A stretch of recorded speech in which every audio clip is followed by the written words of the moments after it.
Hello tout le monde, je suis super contente de vous retrouver dans une petite minute couture spéciale patte capucin.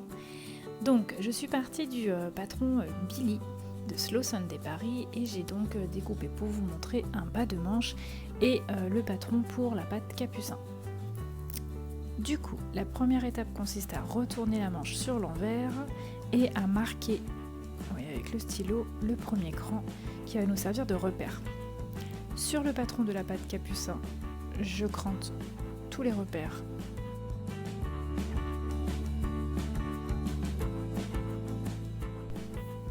Et là, je vais venir en fait dessiner sur l'envers de mon tissu l'ensemble des traits qui vont constituer la patte capucin.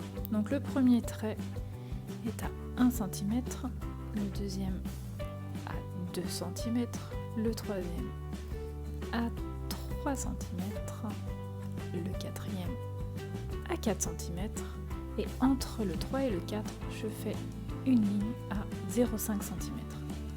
Je positionne mon petit patron et je fais le marquage en fait de la fin de la fente qui va nous servir plus tard pour la couture.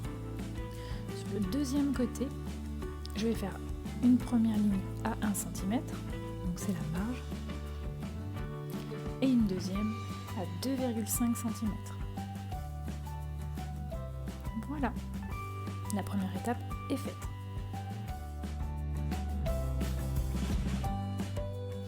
Alors, la deuxième étape, on va venir plier endroit contre endroit le plus grand côté. Voilà. Et on va venir faire une petite piqûre à 1 cm du bord.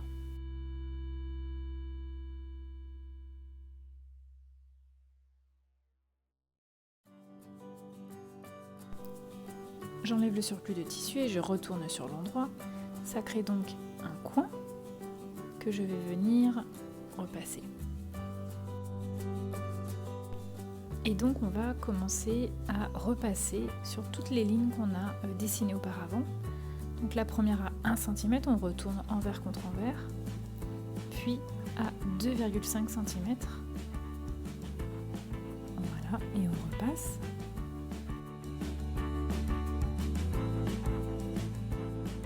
Et ensuite, on va faire le premier pli à 1 cm et le deuxième pli à 1 cm également.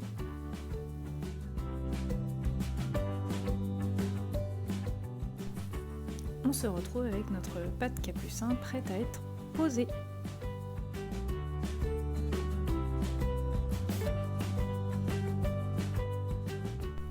On va venir disposer endroit contre envers la patte capucin, donc on va marquer, on va poser l'extrémité du premier côté au niveau du repère qu'on avait marqué au tout début, puis on va venir bien épingler le tout pour que ça ne bouge pas, et on va venir faire une piqûre tout autour de notre fente. Alors on s'applique, on essaye de vraiment suivre la ligne de couture pour avoir une belle fente.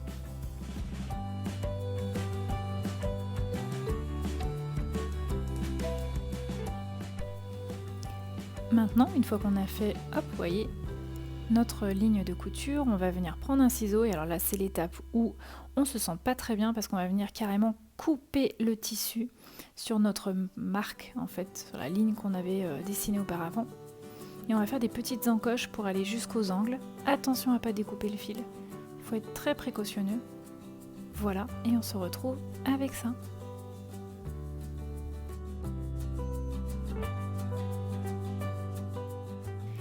Et là, la magie va opérer. On va retourner l'ensemble de la patte sur l'endroit.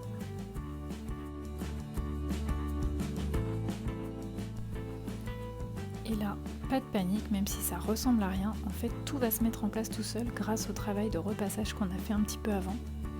Donc on va venir, voilà, bien donner un petit coup de fer sur notre couture qu'on vient de faire, et on va pouvoir positionner nos 2 fois 1 cm, vous voyez, bien en prenant l'intégralité de la couture qu'on vient de faire. Ça se positionne tout seul. On va venir épingler et faire une piqûre de maintien, une piqûre nervure sur ce premier côté de fente. Alors vraiment, on va la faire tout du long, hein, sur toute la fente.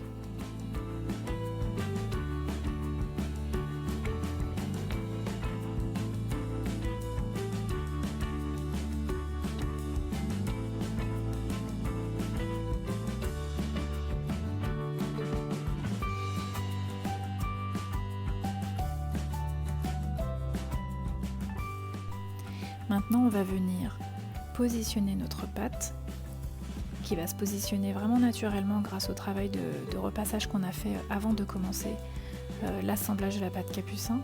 On va venir rentrer les coutures correctement et positionner la pâte de manière à ce que la fente se ferme correctement, en fait, de manière naturelle. Alors on repasse bien.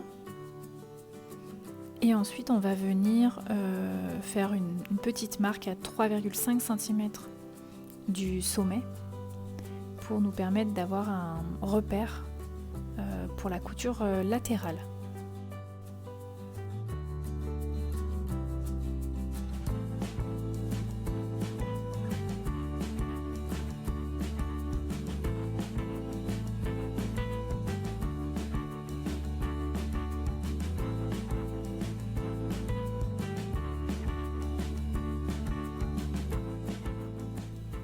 Alors vous allez voir, en fait, la couture latérale, elle doit vraiment tomber sur l'envers juste au-dessus de la fente. Là. Vraiment juste au-dessus.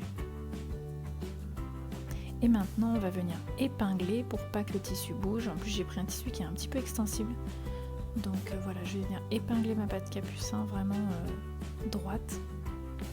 Je donne pas de pression au tissu, il faut vraiment qu'elle tombe naturellement et je vais venir surpiquer tout le tour à l'opposé de la fente dans un premier temps en piqûre nervure.